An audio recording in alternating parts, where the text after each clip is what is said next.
विद्यार्थीगण, मैं आपका मित्र दीपक आपका स्वागत करता हूं आपके अपने YouTube चैनल स्मार्ट गुरुकुल में। प्रिय विद्यार्थीगण, आज हम लोग हिंदी प्रारंभ करने वाले हैं। जैसा कि आपको सिलेबस में बता दी गई है, कई लोग सिलेबस नहीं देख पाए तो डिस्क्रिप्शन में जाएंगे, वहाँ आपको सिलेबस दिख जाएगी। पैरामेडिकल के सारे सिलेबस से आपको अवगत करा दी गई है, पॉलिटेक्निक के भी सारे सिलेबस से आपको अवगत करा दी गई है।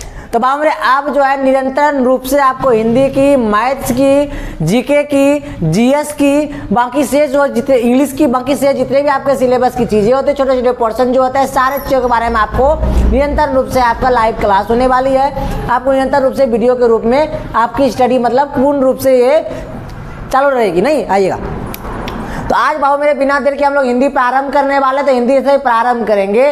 कुछ चीज़ें ऐसे भी होगी जो मैं अभी बताने वाला हूँगा, वो आपके एग्जाम से बिल्कुल रिलेट नहीं करता है, लेकिन जब हम लोग हिंदी प्रारंभ किए हैं तो हिंदी को शुरू से ही पढ़ेंगे। मैं आपको ये सोचकर पढ़ाऊंगा, बताऊंगा, समझाऊंगा, सिखाऊंगा कि बाबू मेरे कि आपको हिंदी का बाबू मेरे अब नहीं आता है, समझे। इसलिए तो पूरे बेसिक से जाएंगे और जिस प्रकार से क्वेश्चन पूछी जाती है सारे क्वेश्चन से आपको अवगत कराएंगे और धीरे धीरे सारे पोर्शन को हम लोग पढ़ लेंगे। और एक महत्वपूर्ण बात कि हिंदी को बाबू मेरे अगर अपने हाथ में आप लेते हैं, पैरामेडिकल वाले आप कान खोल के सुन लेंगे तो आपका रिजल्ट तय है, समझे। आएगा बिना देर के हम लोग इसको प्रारंभ करते हैं। और बाबू मेरे ध्यान देंगे, हिंदी को प्रारंभ हम लोग करने तो खैर जा ही रहे हैं, इसके सिलेबस आप लोग जरूर जाकर विजिट कर लेंगे, देख लेंगे। नहीं चलिए अच्छा, हिंदी की आवश्यकता क्यों होती है, हिंदी शब्द की आवश्यकता क्यों होती है बाबू मेरे? तो बोलेगा कि सर अभी आप जो हमको बोलकर समझा रहे हैं, बता रहे हैं, मतलब उसको हम हिंदी में अगर मान लेते हैं कि हम उर्दू में बोलना प्रारंभ करने करती है कि हम फारसी में बोलना प्रारंभ कर दे, या एकदम इंग्लिश में धर रहे थे, इंग्लिश से लगातार बोलना प्रारंभ कर दे, तो अब कई लोग ऐसे होंगे इंग्लिश को समझ नहीं पाएंगे। अब हमारे फारसी तो लोग समझ ही नहीं पाएंगे। और अदर लैंग्वेज भी बहुत सारे अगर है, दक्षिणी जो है क्षेत्र की अगर लैंग्वेज को लेकर चले, या कोई और मान लेते हैं दूसरे देश की लेकर चले, आप नहीं समझ पाएंगे।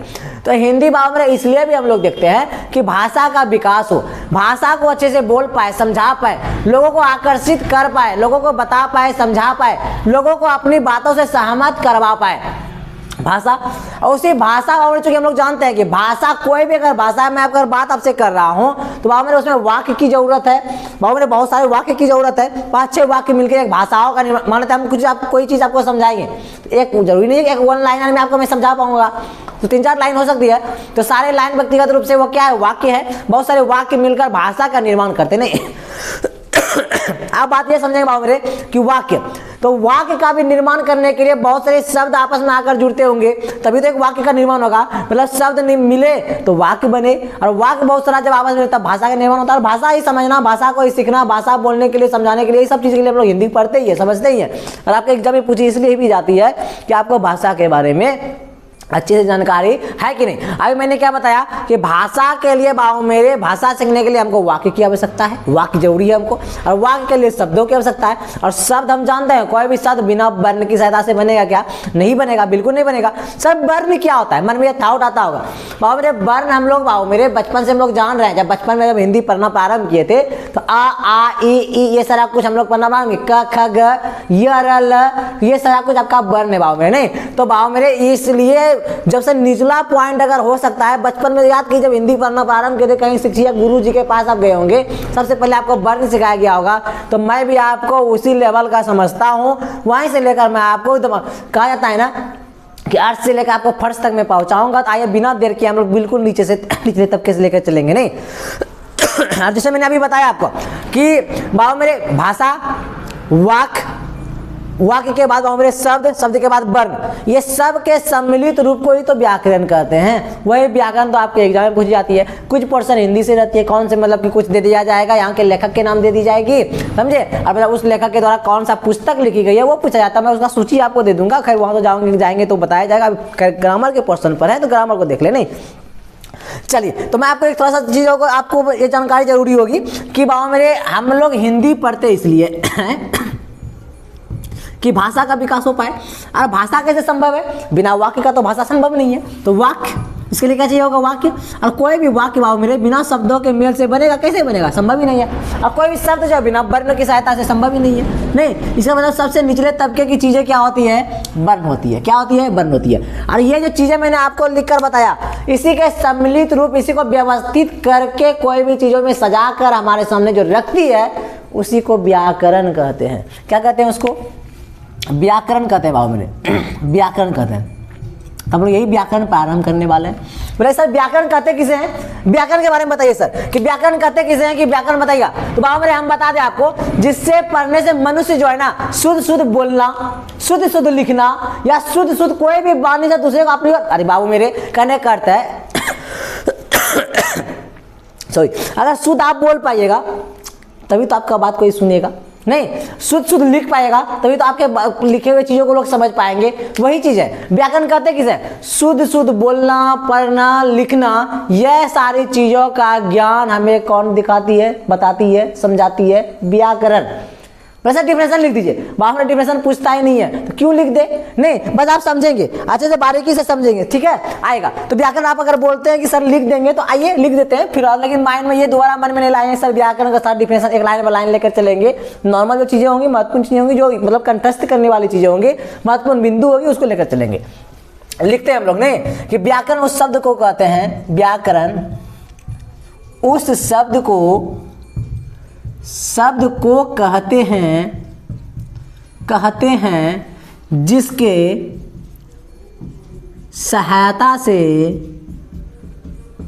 सहायता से मनुष्य को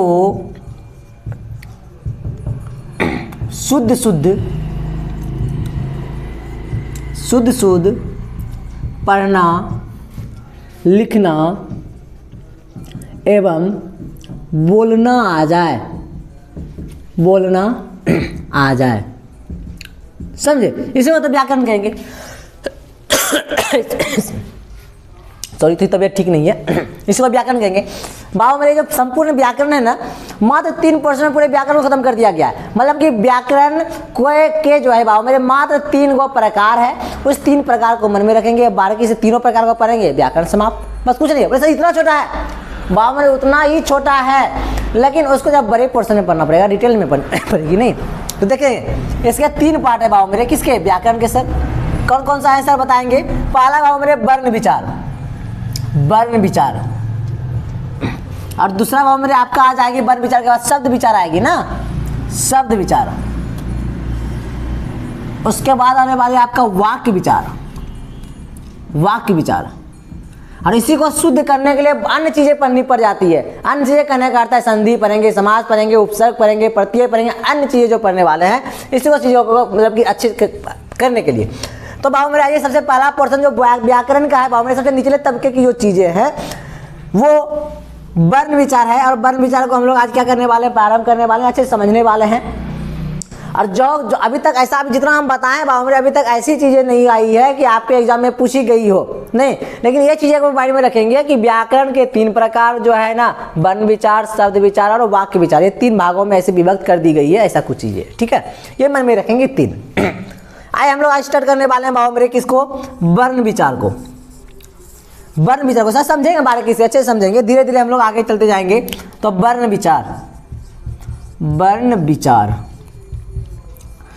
विचार को हम लोग देखने वाले हैं कि वर्ण विचार है क्या, वर्ण विचार की चीजें क्या है, वर्ण विचार को कैसे क्या देखनी चाहिए, क्या समझनी चाहिए, क्या सीखनी चाहिए, नहीं आएगा। वर्ण विचार मतलब वर्ण सिंपल चीज है, नहीं तो सर वर्ण क्या है, नहीं तो बाबू आइए पहले समझ ले बारीकी से एक चीज को, इसके बारे में हम लोग समझे। तो वर्ण जो है बाबू मेरे, बात को समझेंगे।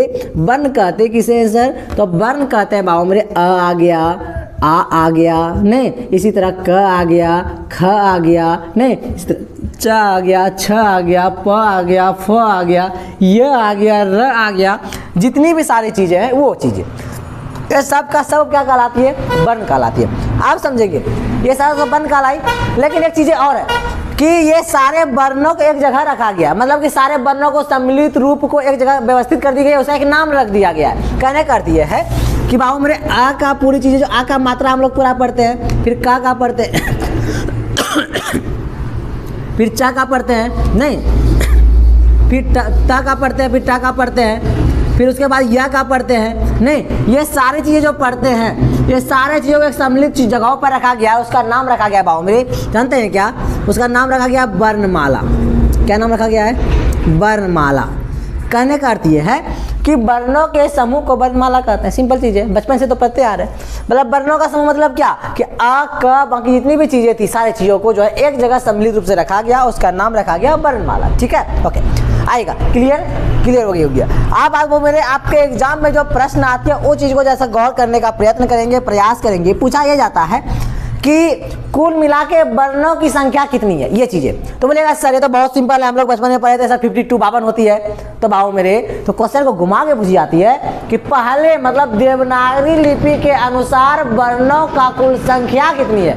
अब सर दिक्कत हो जाएगी। अब वर्तमान में मतलब अभी जो है वर्णों की संख्या कितनी है, ये दोनों अलग है। ठीक है, उस चीज को देख लेते हैं हम लोग। तो भाव मेरे आप लोग को ये याद रहनी चाहिए कि देवनागरी लिपि में अगर पूछा जाए, मतलब ये देवनागरी लिपि में वर्णों की संख्या, देवनागरी लिपि में वर्णों की संख्या 42 मतलब 42 है। कितना है? 42 है। और एक चीज और देख लेंगे, और आधुनिक युग मतलब वर्तमान में आधुनिक युग में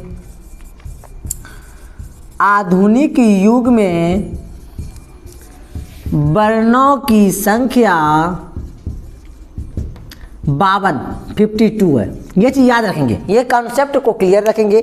छोटी सी चीजें थी लेकिन बहुत इंपॉर्टेंट चीज है भाव मेरे, एग्जाम में ये पूछा गया है, कोई कंफ्यूजन रहना नहीं चाहिए। पैरामेडिकल वाले छोटी सी चीजें थी, इसको देखना था नहीं। आप देखिएगा इस वर्ण को भी दो भागों में विभक्त किया गया है। सॉरी, कौन सा सर?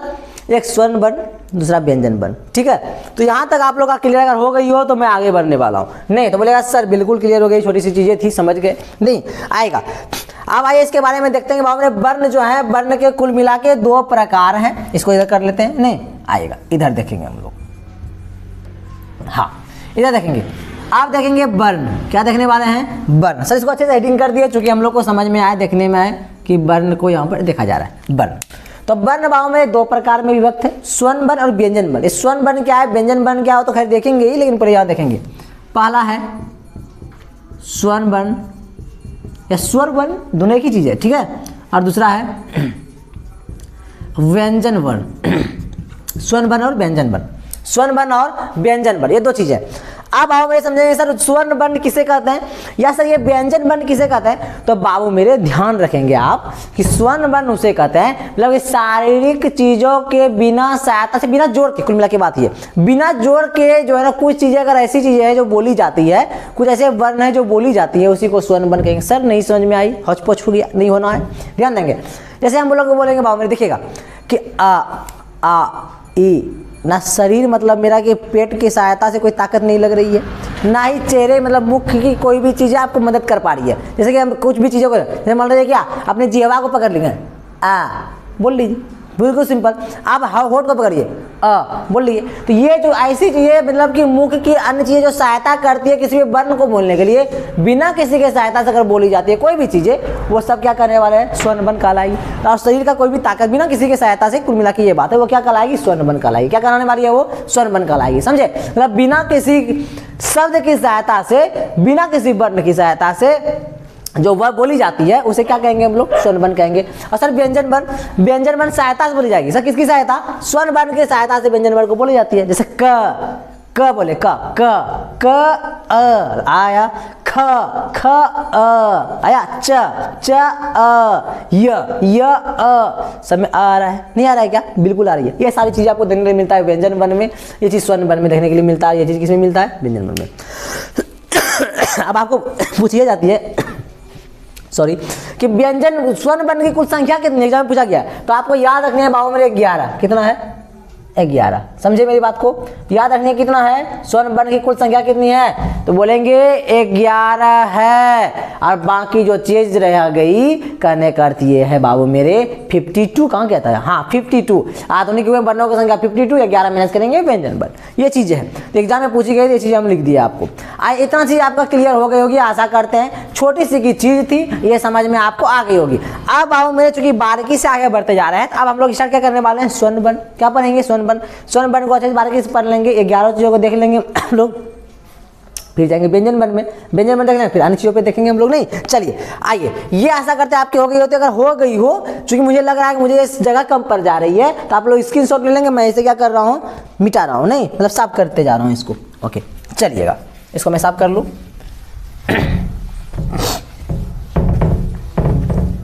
और पढ़ाई को बाबू देखिए, सबसे बड़ी बात क्या है कि खैर हम तो आपके साथ हैं, एग्जाम तक रहेंगे, वो बड़ी चीज़ें नहीं है, लेकिन सबसे मुख्य चीज़ें ये रह जाते हैं बाबू मेरे कि आप सेल्फ स्टडी कितना कर पाते हैं। पैरामेडिकल, पॉलिटेक्निक, ये सारी चीज़ों में सेल्फ स्टडी बहुत मायने रखती है। और कोई भी डाउट अगर मान लेते हैं स्टडी कर रहे हैं, उसके बीच में डाउट अगर हो गई आ गई, तो बिल्कुल निसंदेह आप हमको मैसेज कर सकते हैं, तुरंत उसकी जवाब दी जाती है, उसका हल करके भेजा, कोई क्वेश्चन अगर आता है तो हल करके भेजी जाती है।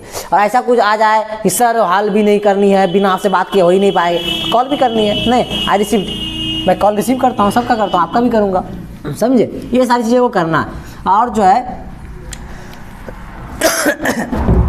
स्मार्ट गुरुकुल से जुड़े हैं बाबू मेरे, तो कोशिश करना है क्या कि आप जो है कुल मिला के सफल हो पाए। बात ये है कि जब भी मान लेते हैं कि अभी मैं हूँ, भविष्य में आप रहेंगे, कहने करते हैं अभी मैं शिक्षक हूँ, आप रहेंगे, तो आपके दिल में ऐसा भाव आता है किसी स्टूडेंट के प्रति आता है कि वो सफल हो जाए। चूँकि आप मेरे प्रति, चूँकि मेरे ऊपर आप चूँकि आँख बंद करके भरोसा करेंगे, अब मैं आपको हमेशा अच्छा राही नहीं दिखाऊंगा, फिर क्या फ़ायदा, शिक्षक होने का कोई फ़ायदा ही नहीं हो पाता है, समझे। इसलिए क्या करेंगे, आप लोग पढ़ाई की ओर अपने आप को अग्रसर करेंगे, ध्यान रखेंगे कि कितना अच्छा हो पाएगा। और सेल्फ स्टडी सबसे बड़ी बात ये रहती है, ध्यान रखेंगे, सेल्फ स्टडी पर करेंगे, और जो नोट्स दी जाएगी उसको पढ़ेंगे, मटेरियल जो दी जाएगी उसको पढ़ेंगे, रिजल्ट आएगा। चलिए हम लोग देख रहे थे बाबू, स्वर्ण वर्ण देख रहे थे। हाँ सर, स्वर्ण वर्ण तो देख रहे थे, तो स्वर्ण वर्ण देखा जाए। स्वर वर्ण, स्वर या स्वर्ण वर्ण, स्वर वर्ण हम लोगों ने देख लिया। और स्वर्ण वर्ण जो होता है 3 भागों में है सर। कौन सा सर? पहला है बाबू मेरे हर्ष स्वर, दूसरा है सर, दूसरा क्या है सर, दूसरा का नाम हो जाएगा बाबू मेरे हर्ष स्वर, पहला हो जाती है, दूसरा होता है दीर्घ फ्लूट होता है, दीर्घ स्वर। और तीसरा सर बताएंगे तो बाबू मेरे स्वर्ण वर्ण, इसको मैं अच्छे से हेडिंग करता हूँ तो आपको देखने में परेशानी कठिनाई ना हो। हाँ, हर्ष स्वर नहीं, उसके बाद दीर्घ स्वर हम लोगों ने देख लिया, एक प्लुत होता है, प्लुत स्वर होता है, ठीक है। सर ये हर्ष स्वर क्या है, सर ये दीर्घ स्वर क्या है, सर ये प्लुत स्वर क्या है, धैर्य रखिए, इस पर भी हम लोग चर्चा कर रहे हैं। तो हर्ष स्वर बाबू में देखिए किसे कहेंगे, बात को समझिएगा। हर्ष स्वर में क्या क्या आ जाएगी, अ आ जाएगी, ई आ जाएगी, नहीं ऊ आ जाएगी, नहीं या री आ जाएगी, री आ जाएगी। ये सारी चीज़ें आपको दिखने के लिए मिलेगा, किस में, हर्ष स्वर में दिख जाएगी। एग्जाम पूछा था निम्नलिखित में से कौन सा हर्ष स्वर है, ये चीज़ आपको बनानी पड़ेगी। और दीर्घ स्वर क्या आ जाएगी सर, नहीं तो आप लोग जानते हैं ओ आ हर्षई, नहीं दीर्घ गई, हर्ष सोई, हर्ष सोई से बोलते हैं, दीर्घ गई मतलब आ था तो यहाँ क्या आ जाएगी, आ, नहीं हर्षई यहाँ क्या आ जाएगी, दीर्घ गई, हर्ष होती यहाँ क्या आएगी, दुर्गऊ, इधर री है तो इधर क्या आ जाएगी, री आएगी। सॉरी। सर प्लुत स्वर में बताइए, प्लुत स्वर क्या होता है बाबू मेरे कि 3 चीजों को एक साथ लंबी चीजों को लेकर चलता है। जैसे हम लोग बोलता है हे राम, नहीं लंबी चीजों को लेकर चलता है। इसी सब ये सब कुछ आपको कहाँ दिखेगी, मतलब जोरदार चीजों को बताने के लिए, सिखाने के लिए, बोलने के लिए, कुल मिला के बात है कि जोरदार तरीके से कोई भी चीजों को आपके सामने, किसी के सामने रखने के लिए, फिर किसी का प्रभाव डालने के लिए हम लोग प्लुत स्वर का प्रयोग करते हैं। सिर्फ ये समझने मात्र का है, इसका व्याकरण में कोई योगदान है नहीं। इसका आ जाएगा बाबू मेरे हे राम, हे राम, ये ऐसा एक ही एग्जाम्पल लेंगे पर्याप्त है। एग्जाम में पूछाने के और पूछा जाएगा तो यही आएगा, कुछ चीज़ें आएगी नहीं, ठीक है। ये सारी चीज़ें आपको स्वर्ण वर्ण में देखने के लिए मिल गई। सर स्वर्ण वर्ण हो गई, अन्य चीज़ें हो गई, आप क्या किया जाए सर, नहीं तो बाबू में देखिए ये सारी चीज़ तो आप लोग देख लिया, आशा करते हैं आप सीखे भी होंगे, नहीं अब हम लोग याद बाबू में इसके बाद हम लोग पढ़ने वाले हैं शब्द। क्या पढ़ेंगे, शब्द पढ़ेंगे। इसके बाद हम लोग प्रारंभ करने वाले हैं बाबू मेरे, शब्द प्रारंभ करने वाले हैं। शब्द क्या है सर, शब्द के बारे में बताएंगे सर, नहीं तो शब्द को जो समझेंगे, हिंदी का जो शब्द है बाबू मेरे, विश्वास कीजिए कहीं से प्रश्न रहे ना रहे, शब्द से प्रश्न आपको देखने के लिए मिलता है और बहुत ज़्यादा मिलता है। मैं आपके क्वेश्चन बैंक को लेकर अपने सामने में रखा हूँ, क्वेश्चन बैंक को, सारे क्वेश्चन को मैं क्वेश्चन बैंक को आपके जो है ना मैंने निकाल के रखा है। और कोशिश करना ये है कि सारे क्वेश्चन को आप हल कर पाए। जैसे मैं शब्द पढ़ाऊंगा तो शब्द में आपको तत्सम, तद्भव, ये सारी चीज़ों का ज्ञान होनी चाहिए। पढ़ाएंगे ही, जब वर्ड स्टार्ट करेंगे मतलब शब्द मैंने गलत लिख दिया ना, कोई बात नहीं, आएगा। तो शब्द में ही हम लोग तत्सम पढ़ने वाले हैं, तद्भव पढ़ने वाले हैं, ये सारी चीज़ों के बारे में अध्ययन करेंगे। संस्कृत शब्द, उर्दू शब्द पढ़ने वाले हैं, हिंदी शब्द पढ़ने वाले हैं, तत्सम शब्द कौन कौन सा है, नहीं ये सब चीज़ हम लोग देखने वाले हैं, नहीं। और ये सब चीज़ के बारे में हम लोग देखेंगे, देशज शब्द, विदेशज शब्द, ये सब चीज़ के बारे में इसमें अध्ययन होगी, ठीक है। मुख्य चीज़ इस वीडियो में आने का ये भी रखी थी कि ये चीज़ को अच्छे से बताया जाए, कुछ नए टॉपिक को रख दिया जाए, और कल आपको निरंतर रूप से वीडियोज मिलती रहेगी। और मुख्य सूचना ये समझ लेंगे बाबू मेरे, आपका एक न्यू यूट्यूब चैनल आ चुकी है। जो भी +2 वाले, मतलब इंटर वाले और 10th वाले, मतलब 10वीं कक्षा वाले जितने भी लोग हैं जो एग्जाम देंगे इस बार, उनके लिए वो रामबाण साबित होने वाला है। नोट्स तैयार हो गई है, बिल्कुल फ्री ऑफ कॉस्ट आपको मिलने वाली है। बस आपको आकर जुड़ना है, सब्सक्राइब करनी है और आकर जुड़ जाना। जितना प्यार आपने अपने चैनल मतलब स्मार्ट गुरुकुल पर दिया है, स्मार्ट गुरुकुल को दिया है, उतना ही भरोसा आप जैसा उस पर भी दे देंगे। सर उसका नाम बताएंगे, तो स्मार्ट गुरुकुल को जैसे स्मार्ट गुरुकुल को ओपन करेंगे, उसी में ऐड किया गया अदर चैनल में जब जाएंगे वहाँ आपको मिल जाएगी, ठीक है, वहाँ आपको चैनल का नाम मिल जाएगी, तो वहाँ पर जाएंगे आप देख लेंगे। और चैनल का नाम, सर चैनल का नाम है स्मार्ट गुरुकुल पाठशाला। स्मार्ट एक बार और आप सुन लेंगे, स्मार्ट गुरुकुल पाठशाला, उसको सब्सक्राइब कर देंगे, लाइक कर देंगे और इस चीज़ को तो शेयर करेंगे। आशा करते हैं बाबा मेरी बात को आप समझ पाए होंगे, सीख पाए होंगे, और निरंतर रूप से आपको वीडियो मिलती रहेगी मैथ्स का, साइंस का, और बाबा मेरे जीएस का नहीं, और जीके का, और बाबा इंग्लिश की, और बाकी हिंदी का तो खैर मैं सीरीज लेकर आया ही हूँ।